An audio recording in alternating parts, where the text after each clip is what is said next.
সব কটা চিংড়ি মাছ বিক্রি হয়ে গেল, আর এই কটা পড়ে আছে। এটা হয়ে গেলে এই তাহলে আমরা বাড়ি যাচ্ছি, তাই তো দাদা? হ্যাঁ, বিক্রি হয়ে গেলেই বাড়ি যাব।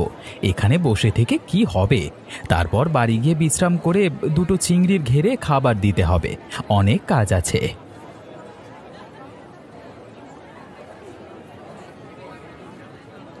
পলাশ দাদা, তোমার কাছে আর চিংড়ি মাছ পড়ে আছে? তোমার কাছে তো সব তাড়াতাড়ি বিক্রি হয়ে যায়, আর আজকে তো আমার আসতে দেরি হয়ে গেল।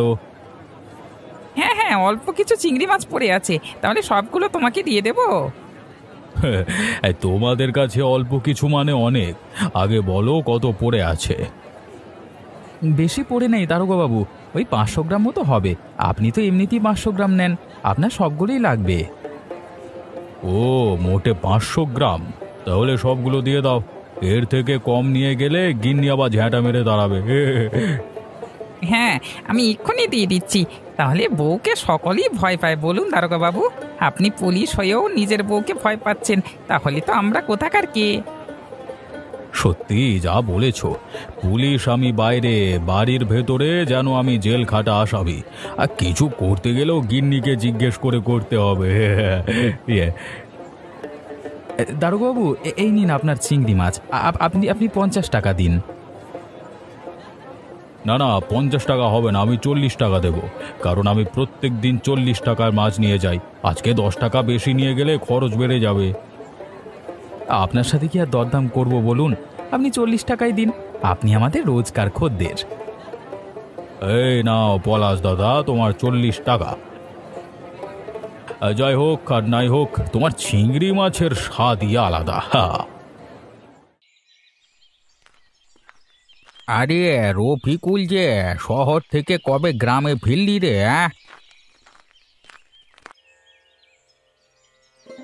তুমি কি চোখে দেখতে পাচ্ছ না? আমার হাতে এতগুলো ব্যাগ, নিশ্চয়ই এই ফিরছি। তা তোমার একটা সাধারণ জ্ঞান বলে কিছু নেই নাকি? আমি অতটা খেয়াল করিনি। তা বল, কেমন আছিস? আর শহরে তোর মুরগির ব্যবসা কেমন চলছে? আমি তো ভালোই আছি, আর আমার ব্যবসা এখন অনেক বড় হয়েছে। ভাগ্যিস আমি এই গ্রাম ছেড়েছিলাম, না হলে আমি এত বড় মানুষ হতেই পারতাম না। এই গ্রাম আমাকে কি দিয়েছে? কিছুই দিতে পারেনি। হ্যাঁ, যে গ্রামে জন্মালি, যে গ্রামে এতদিন মানুষ হলি, সেই গ্রাম কি তুই আজকে অপমান করছিস? কি বলবো আর, যেটা বলছি সত্যিই বলছি। এই যেমন তুমি আজকে এখানে বসে আছো, বয়স হয়ে গেছে, চাষবাস করতে পারছো না, কিন্তু আমার বয়স হলেও আমার ব্যবসা থেকে আমি ইনকাম করতে পারবো, ঠিক আছে? দেখ, তুই ব্যবসা করিস বলে আমাদের গ্রামকে এবং আমাকে এইভাবে অপমান করতে পারিস না। টাকা হচ্ছে সব মোহ মায়া। খালি হাতে এসেছি, খালি হাতেই যেতে হবে। এসব ফালতু কথা আমাকে বলো না তো। এসব কথা বলবার জন্য তুমি আমাকে ডাকলে? হ্যাঁ, আমি গ্রামে এসেছি কটা জমি আছে বিক্রি করতে, না হলে এবার একবারও ফিরে তাকাতাম না। যত সব ইয়ে করছে। ও হ্যাঁ, তোর বাপের 10 বিঘা জমি ছিল, তাই এই গ্রামে এসেছিস। সত্যি, টাকার জন্য নিজের মাতৃভূমিকে ভুলে যাচ্ছিস। কিরকম মানুষ হলি রে! শুদ্ধ শুদ্ধ আমি তোমার সাথে মুখ লাগাচ্ছি কেন? আমার সময় নষ্ট। এই তোমার মতো ভিখারি এই গ্রামে পড়ে থাকা উচিত। যত সব ইয়ার কি মানে, সবসময় কাজকর্ম নেই গো।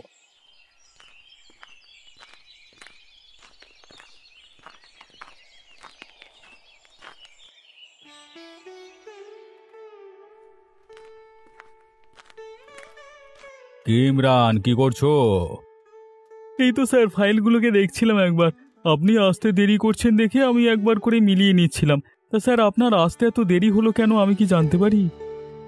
আরে কি আর বলবো, গিন্নির সাথে ঝগড়া লেগে গেছিল। বলছে নাকি আজকে অফিস যেতে হবে না, ঘুরতে যাব, তাই নিয়ে তুমুল অশান্তি। ঠিক এই কারণটার জন্যই আমি আজকে বিয়ে করিনি। বিয়ে করলেই ঝামেলা বাড়বে, তার থেকে কি দরকার বাবা? সত্যি বাবা, তুমি পারো বটে। এই ঝামেলার জন্য তুমি এখনো বিয়ে করনি? তা নয় তো কি, বিয়ে করলে 1 বছর হয়তো সুখে শান্তিতে কাটবে, তারপর বাকি জীবনটা আমি ঝামেলা করে কাটাবো নাকি? বউ সব সময় আমার পেছনে খ্যাচখ্যাচ খ্যাচখ্যাচ করবে, ওটা আমার দ্বারা সহ্য করা সম্ভব নয়। আস্ত ঝামেলা। সত্যি তুমি মাঝে মাঝে এমন কথা বলো, না হেসে থাকাই যায় না। তুমি একটা মানুষ আছো বটে, তোমার কথা শুনে বেশ ভালোই লাগে। এই জানো, আমার মন মেজাজটা একটু খারাপ হয়ে গেছিল, তোমার কথা শুনে সবকিছু নিমেষে উধাও হয়ে গেল। স্যার অনেক হাসাহাসি হয়ে গেছে, এবার কাজ করতে হবে স্যার। এই ফাইলগুলো একটু দেখে নেবেন, আমি অর্ধেক কটা দেখে নিয়েছি। হ্যাঁ হ্যাঁ, এবার কাজ করতে হবে, অনেক মজা করলাম। ওই শহরের ভেজাল মাছের কেসের ফাইলটা আমাকে এনে দেবে তো? অনেক তথ্য পেয়েছি, ওর সাথে মিলিয়ে দেখতে হবে, যদি ঠিকঠাক খবর হয় তাহলে আজকে গিয়ে সব বন্ধ করব। আচ্ছা আপনি বসুন, আমি আপনাকে একটু খুঁজে নিয়ে তারপর দিয়ে আসছি। হ্যাঁ,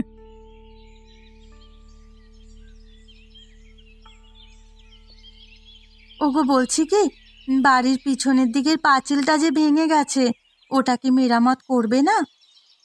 দেখো গিন্নি, আমাদের চিংড়ির ঘের থেকে যা টাকা আয় হয় তা সমস্তটাই সংসার চালাতে খরচ হয়ে যায়, তাহলে আমি পাঁচিলটা মেরামত করব কিভাবে? আচ্ছা, পাঁচিলটা তোমায় মেরামত করতে হবে না, বাড়ির চালে একটা ছোট ফাটল হয়েছে, ওটাকে মেরামত করো। এবার বর্ষাকাল আসছে, খুব অসুবিধে হবে। বৌদি কি আর বলবো, আমাদের অবস্থা তো সবই তুমি জানো।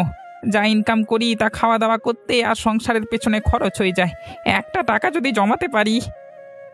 কি আর করা যাবে বলো, বাবা তো অনেক কম বয়সে পড়া ছাড়িয়ে এই ব্যবসায় নামিয়ে দিল। তখন তো প্রচুর লাভ হতো, কিন্তু এখন যে আয় এত কমে যাবে ভাবিনি তো। দাদা, এইভাবে থেমে থাকলে হবে না। আমাদের এই চিংড়ি মাছের ব্যবসাকে এই উন্নত মানের চিংড়ি ব্যবসায় পরিণত করতে হবে। আরও ভালোভাবে চাষ করতে হবে, যত বেশি লাভ হয়। আমাদের তো দুটো চিংড়ির ঘের আছে, এতে যথেষ্ট পরিমাণ চিংড়ি চাষ হয়, এরপর আর বেশি চাষ হবে না। তাহলে কি করে আয় বাড়বে বলো? আর আমাদের হাতে অত টাকাও নেই যে নতুন করে আবার একটা চিংড়ির ঘের তৈরি করব। সেটাও তো ঠিক কথাই বলেছ। জানি না কি হবে। তাহলে শহরের ব্যবসায়ীরা এত লাভবান হয় কিভাবে? শুনেছি তো ওদের নাকি একটা করে চিংড়ির ঘের, সেখানে আমাদের তো দুটো আছে। কি জানি, আমি তো অত কিছু জানি না রে। তবে পরিস্থিতি খুব খারাপ, পরবর্তী সময় কিভাবে চলবো সেটাই ভাবছি। আচ্ছা বৌদি, মাধব কোথায়?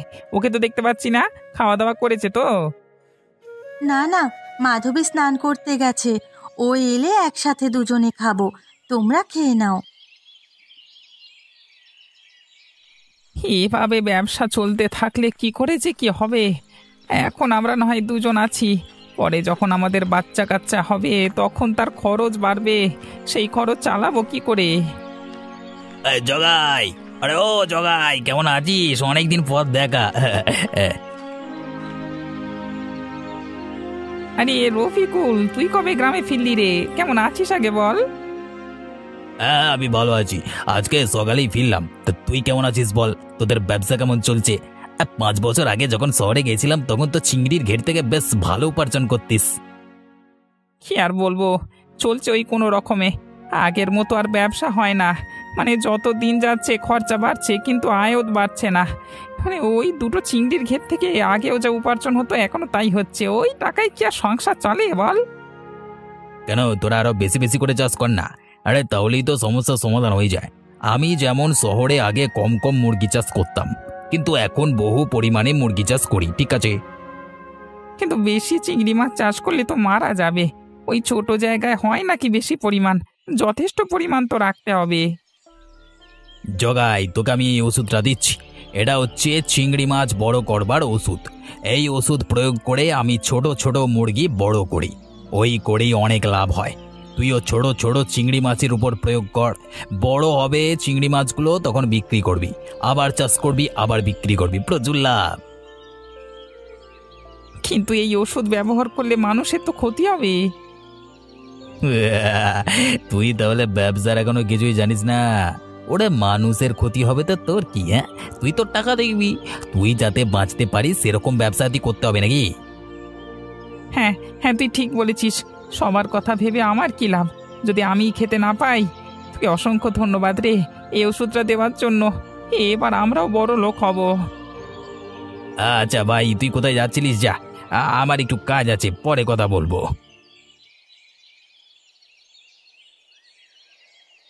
খুড়ো, কি খবর গো? আজকে একা একা মাছায় বসে আছো, কোনো সঙ্গী পাওনি নাকি? না রে, সকাল থেকে একাই বসে আছি। এই উঠে চলি যেতাম, তুই এলি, তোর সাথে একটু গল্প করি তারপর যাব। ও আচ্ছা, তাহলে বলো আজকের খবর। আজকে টিভিতে দেখলাম একটা ভালো খবর। শহরে সমস্ত ভেজাল খাদ্য বিক্রেতাদের ব্যবসা বন্ধ করে দিয়েছে পুলিশ। অনেক দিন থেকে এই নিয়ে তদন্ত চলছিল। বাহ, এটা তো খুব ভালো খবর, শুনেও বেশ ভালো লাগলো। মানুষকে ভেজাল খাইয়ে খাইয়ে মানুষের শরীর এরা দুদিনে নষ্ট করে দিচ্ছিল। পুলিশ ঠিক করেছে, ঠিক করেছে।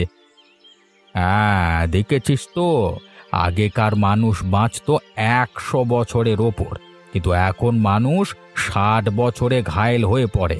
সব কিছু হয়েছে এই নকল খাবারের জন্য। যা বলেছ, এদের যদি কঠোর শাস্তি না হয় তাহলে এরা পরে আবার এরকম ব্যবসা শুরু করবে। আমি চাই এদের কঠোর থেকে কঠোরতর শাস্তি হওয়া দরকার।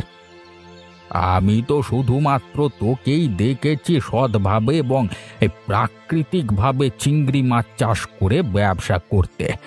বাকি শহরে সব দেখেছিলাম, কে সবজিতে ওষুধ দিচ্ছে, কে আবার কি সব মাখিয়ে রাখছে ওষুধের মতো।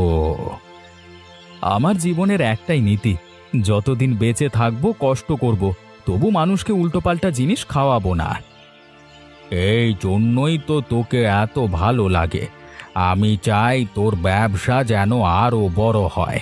বিধাতা তোকে কৃপা করুক। কিন্তু হচ্ছে আর কোথায় গো খুড়ো, দিন দিন ইনকাম আরও কমে যাচ্ছে, জিনিসপত্রের দাম আরও বেড়ে যাচ্ছে। এইভাবে চললে খুব শীঘ্রই আমাকে আমার ব্যবসা বন্ধ করতে হবে। কিচ্ছু হবে না রে, ওরে ভালো মানুষের সাথে বিধাতা ভালোই করে। সব ভালো যার শেষ ভালো তার, কথাটা তো জানিস। ভরসা রাখ।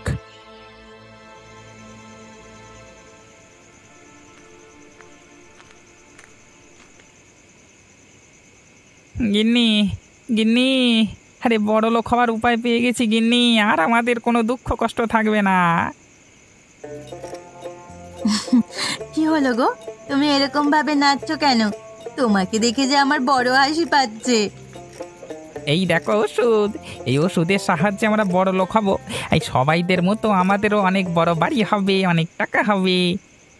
কিন্তু এটা কিসের ওষুধ? আর এটা দিয়ে কিভাবে বড়লোক হব? আর তোমাকে এই ওষুধটা দিলই বা কে?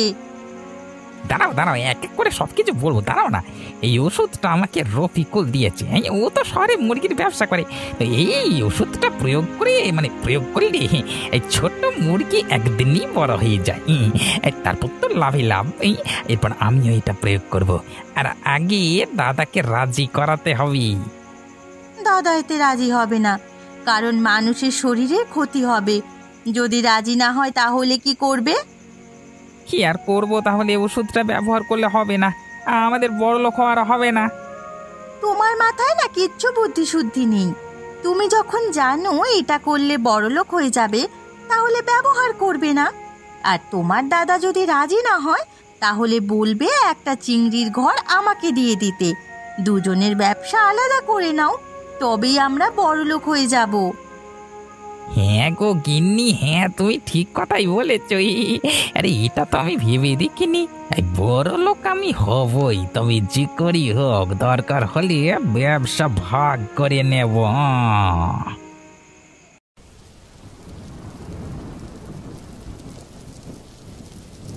দাদা, তোমাকে একটা কথা বলবার ছিল। হ্যাঁ, কি বলবি বল না, আমি তো খাচ্ছি, খেতে খেতে শুনবো, কি আছে বল। আমি একটা ওষুধ পেয়েছি দাদা, সেই ওষুধ প্রয়োগ করলে একদিনের মাথায় আমাদের চিংড়ি মাছ বড় বড় হয়ে যাবে। সেটা আমরা আমাদের চিংড়ির ঘেরে ব্যবহার করলে অনেক পরিমাণে লাভ হবে। কি সব কথা বলছিস তুই? আগে বল, এই ওষুধ ব্যবহার করলে মানুষের শরীরের ক্ষতি হবে কিনা? হ্যাঁ, ওই নামমাত্র একটু ক্ষতি হবে, তাতে কোনো প্রভাব পড়বে না। আমরা তো বেশ ভালো ব্যবসা করতে পারবো, বেশ ভালো টাকা উপার্জন হবে। চুপ কর, একদম চুপ কর। আমার সামনে এসব কথা আর একবার বললে না, একটা কষিয়ে চর মারবো। এরকম 2 নম্বরই ব্যবসা আমরা করি না। করতে হবে না তোমাকে, আমি করবো একা। একটা চিংড়ি ঘের আমার আর একটা তোমার, ব্যবসা ভাগ। নিজেও বড়লোক হবে না, কাউকে হতেও দেবে না, যত সব। ঠাকুরপো, একবার ভেবে নাও, এরকম উল্টোপাল্টা কাজ করো না। বিধাতা কিন্তু কোনোদিন তোমায় ক্ষমা করবে না। তুমি চুপ করো দিদি। যখন দাদা কথা বলছিল আমি তো মাঝে কথা বলিনি। ওটা ছেলেদের ব্যাপার, ছেলেরা বুঝুক। তোমার তো কথা বলার কোনো দরকার নেই। গিন্নি তুমি চুপ করো, আমি দেখছি ব্যাপারটা। আর জগাই, তুই তাহলে ঠিক করিয়ে নিয়েছিস ব্যবসা আলাদা করে নিবি, তাই তো? আমাকে আমার মনের মতো ব্যবসা করতে দিলে তবেই তোমার সাথে কাজ করবো, না হলে আলাদা করে দাও, এইটুকুই বলবো, ব্যাস। এরকম 2 নম্বরই ব্যবসা আমি করতে পারবো না ভাই। তোকে আমি ব্যবসা আলাদা করে দিলাম, তুই যা পারিস কর। আমি তোকে বাধা দিতে যাব না, তবে শেষবারের মতো বলছি এসব করিস না। হ্যাঁ, জ্ঞান দিতে হবে না। এবার আমি ব্যবসা করবো আর সবাইকে দেখিয়ে দেবো আমাদের দুজনের ব্যবসা কোন আলাদা। হ্যাঁ, আমার ভাইটার কি হলো? ও তো আগে এরকম ছিল না, সব সময় নিষ্ঠা আর সততার সাথে ব্যবসা করত। তুমি কেঁদো না গো, বিধাতা তো আছেন, সব ঠিক হয়ে যাবে। আমার মনে হয় ঠাকুরপুর মাথাটা কেউ ভালোভাবে খেয়েছে, তাই ঠাকুরপো এরকম করছে। বাবা মাকে আমাদের এই শিক্ষা দিয়েছিল, এতদিন ধরে সমস্ত শিক্ষা ভুলে গেলি রে। সত্যি যে তুই আমার ভাই, আজকে আমার মানতেও লজ্জা লাগছে। তুমি এতটা ভেঙে পড়ো না গো, শেষমেশ দেখবে ভাই আবার তোমার কাছে ফিরে এসেছে, তুমি ভেঙে পড়ো না। আমার তো মনে হচ্ছে ওর বউ ওর মাথা খেয়েছে, না হলে তো এসব কথা একবারও ও মুখে আনতো না। দেখো, কাউকে দোষ দেওয়ার আগে ভালোভাবে যাচাই করে নাও। হ্যাঁ, হয়তো মাধবীর দোষ আছে, কিন্তু এসব বুদ্ধি মাধবীর হওয়ার কথা নয়। ও তো একটা গ্রামের মেয়ে, এসবের পিছনে মনে হয় অন্য কেউ আছে। হ্যাঁ, এটা তুমি ঠিকই বলেছ। ও তো গ্রাম্য মেয়ে, এসব ওষুধের ব্যাপারে কি করে জানবে? শহরের কেউ ভাইয়ের মাথা খেয়েছে। তুমি একটু খোঁজ খবর নাও, দেখো এই কদিনের মধ্যে কে শহর থেকে গ্রামে এসেছে, তাহলেই তুমি জানতে পারবে। কিন্তু আমাদের গ্রামের অনেকেই তো শহরে কাজ করে, কি করে বুঝবো বলো তো? হ্যাঁ, কাজ করুক না, তাতে কি হয়েছে? সবাই তো আর একসাথে গ্রামে আসবে না। তুমি খোঁজ খবর নিয়ে দেখো কজন গ্রামে এসেছে শহর থেকে, তারপর দেখবে কার কার সাথে ভাই ভালোভাবে মেলামেশা করছে। ঠিক আছে, আমি বুঝতে পেরেছি। আমি তাহলে ফাঁকের দিকে যাচ্ছি একটু খোঁজ খবর নিতে। আরে, বাইরে বৃষ্টি পড়ছে যে, তুমি এখন কোথায় যাবে? বৃষ্টিতে কিচ্ছু হবে না, আগে আমাকে এসব করা থেকে ভাইকে আটকাতে হবে। আমি বের হলাম।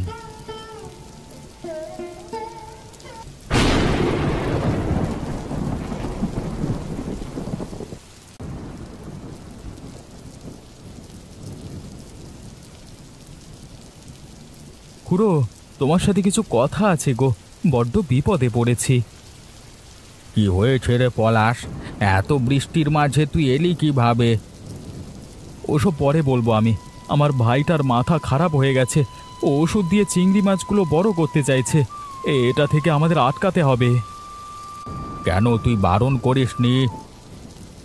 অনেক বারণ করেছি গো, বারণ করলে বলেছে ব্যবসা আলাদা করে দিতে। আমি রেগে গিয়ে তাই বলে দিয়েছি ব্যবসা আলাদা, 2টো চিংড়ির ঘেরের মধ্যে একটা ওর একটা আমার। কিন্তু এইভাবে তো আর চলতে দেওয়া যায় না। হ্যাঁ, এভাবে তো মানুষের শরীর খারাপ করে যাবে। আচ্ছা তুই বল, আমি তোর জন্য কি করতে পারি? তুমি আমাকে বলো, এই কদিনের মধ্যে শহর থেকে আমাদের গ্রামে কজন এসেছে, মানে কতজনের সাথে দেখা হয়েছে তোমার? আমার সাথে আজকে সকালবেলায় রফিকুলের দেখা হলো। আমাদের গ্রামকে আর আমাকে যাচ্ছে তাই ভাবে অপমান করলো, কিন্তু আমি কি বলবো বল? রফিকুল আমার ভাইয়ের বন্ধু, ওর সাথে আমার ভাই খুব ভালোভাবেই মেলামেশা করে। ওর শহরে মুরগির ব্যবসা আছে, তাই তো নিশ্চয়ই ও এই ওষুধ প্রয়োগ করে মুরগি বড় করে। তার মানে নাটের গুরু হচ্ছে ওই রফিকুল। রফিকুল কি তোর ভাইকে কিছু বুঝিয়েছে নাকি? হ্যাঁ, এই কাজ ওর ছাড়া কারো হতে পারে না। আমি প্রথম ঠিক ধরেছি, কিন্তু কোনো প্রমাণ নেই, কিছু বলতেও পারবো না। আচ্ছা খুড়ো, আমি এলাম, পরে কথা বলবো। যা জানবার ছিল জানা হয়ে গেছে। বৃষ্টির মধ্যে যাসনি রে এভাবে, বাইরে বাজ পড়ছে তো।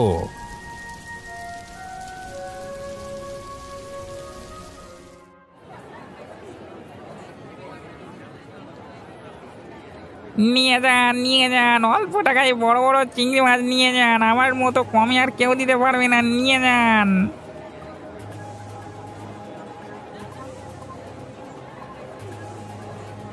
খুব তো প্রচার করছিস, চিংড়ি মাছ কত করে দিচ্ছিস? চিংড়ি মাছ 50 টাকা কেজি, এত কম দামে কেউ দিতে পারবে না, আর সেই স্বাদ। কিন্তু চিংড়ি মাছগুলোর ওপরে আস্তরণ পড়ে আছে কেন? তুই চিংড়ি মাছের ওপর ওষুধ প্রয়োগ করছিস? দেখো, আমি তোমাকে অত কৈফিয়ত দিতে পারবো না। যদি কম দামে মাছ কিনতে হয় তাহলে কেন, না হলে এখান থেকে যাও, আমাকে জ্ঞান দিতে। তোর দাদা তো প্রাকৃতিকভাবে চিংড়ি মাছ চাষ করে, আর তুই এরকম করছিস? সত্যি মানে কোনো শিক্ষা নেই। তুমি কিনবে না তো দোকানের পাশে যাও। এই ধান্দার সময় ব্যাগরা দিতে যেও না, যত সব উঠকলো কোথাও বেচাকেনা করার সময় যত কিছু। আমি কিন্তু চুপ করে বসে থাকবো না। গ্রামের মানুষকে ওষুধ দেওয়া মাছ আমি খেতে দেবো না। এই এই তুমি যাবার করো তো, এখন দোকানের সামনে থেকে সরে যাও। অন্য খরিদ্দারকে ছাড়তে হবে, নিজে তো কিছু কিনবেও না আর বেচাকেনাও করতে দেবে না, যা তো সব।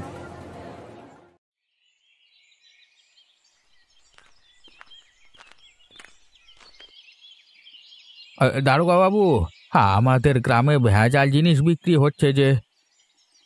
কে? আমাদের গ্রামে ভেজাল জিনিস কে বিক্রি করছে? কার এত বড় সাহস হলো আমি থাকতে ভেজাল জিনিস বিক্রি? ওই যে পলাশের ভাই চিংড়ি মাছে ওষুধ প্রয়োগ করে চিংড়ি মাছ বড় করছে, তারপর সেগুলো হাতে বিক্রি করছে। আমি এই মাত্র দেখে এলাম। কিন্তু পলাশ দাদা তো ভালো মানুষ, উনি তো এসব করবেন না। ওদের দুই ভাই আর একসাথে ব্যবসা করে না, ব্যবসা আলাদা হয়েছে। পলাশ খুব ভালোভাবে কাজ করে, কিন্তু ওর ভাই এরকম করছে। ও, এসব তো আমার জানা ছিল না। ঠিক আছে, ওরা তো বিকেলের দিকে চিংড়ির ঘেরে খাবার দেয়, তখন গিয়ে ওকে আমি হাতে নাতে ধরবো। হ্যাঁ, এখন গেলে কথায় हैरान করবে, কিন্তু হাতে নাতে ধরলে আর কিছু করতে পারবে না। সে আমার যত প্রিয়ই হোক না কেন, গ্রামের মানুষের ক্ষতি সহ্য করব না। যেটা ভুল সেটা ভুল, যেটা ঠিক সেটা ঠিক। আপনি একদম ঠিক বলেছেন। আচ্ছা, আপনি কিভাবে বুঝলেন যে ওষুধ প্রয়োগ করেছে? আমি বাজারে গিয়ে দেখি খুব কম দামে বিক্রি করছে, তারপর গিয়ে দেখি চিংড়ি মাছের ওপরে নীলাভ একটা আস্তরণ পড়ে আছে। সেটা দেখেই বুঝতে পারলাম। আমি বলেছি বলে সে আবার কত কথা। ঠিক আছে, তুমি নিশ্চিন্তে যাও, আমি ওকে ব্যবস্থা করছি।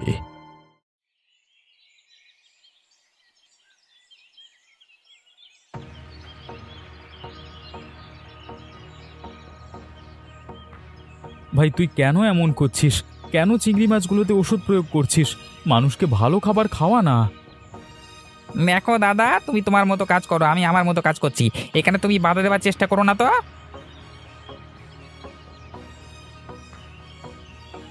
বাধা তো আমি দেব রে। ওই ওষুধ প্রয়োগ করে চিংড়ি মাছ বড় করা আমি বের করছি।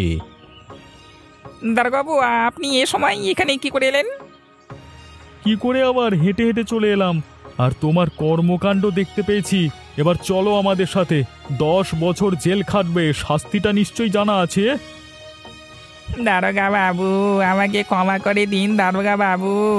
এরকম ভুল আমি আর কখনো করব না, আমার বড্ড ভুল হয়ে গেছে। এখন আর কাঁদুনি গাইলে তো হবে না। কাজটা করবার আগে ভাবা দরকার ছিল। গ্রামের মানুষদের ভেজাল খাওয়াবে, আমরা তো চুপচাপ মেনে নেব না। জেলে তোমাকে যেতেই হবে। দারোগাবাবু, আমার একটা কথা রাখুন। আমার ভাইটাকে নিয়ে যাবেন না।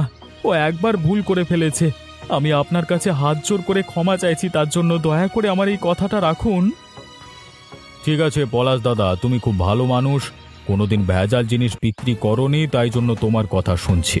তোমার ভাইকে বুঝিয়ে দিও। আমি আপনাদের কথা দিচ্ছি, আর এরকম কাজও কোনোদিন করবে না। এই জগাই, তুই দারোগাবাবুর কাছে ক্ষমা চা। না না, তার কোনো দরকার নেই, কিন্তু আর যদি এরকম খবর আমি পাই, তাহলে আমার হাত থেকে তোকে কেউ বাঁচাতে পারবে না, বলে দিচ্ছি। তোর দাদা এত ভালো মানুষ, আর তুই এসব কাজ করছিস? তোর দাদার সম্মান মাটিতে মিশিয়ে দিবি? ছি! দাদা, আমাকে ক্ষমা করে দাও। তোমার সাথে অনেক খারাপ ব্যবহার করেছি গো দাদা। আবার আমরা সব কিছু একসাথে করব, আবার আমরা এক হয়ে যাব। এই তুই কি করছিস? ওট ওট ওট ওট। নিজের ভুলটা বুঝতে পেরে শুধরে নিয়েছি, সেটাই অনেক। আমি আর কিচ্ছু চাই না। দারোগাবু, আপনাদের অসংখ্য ধন্যবাদ আমার কথা শোনবার জন্য। পলাশ দাদা, তোমার মতো ভালো মানুষ হয় না। সত্যি এখনকার দিনেও তোমার মতো মানুষ আছে এটা ভেবেই খুশি হয়।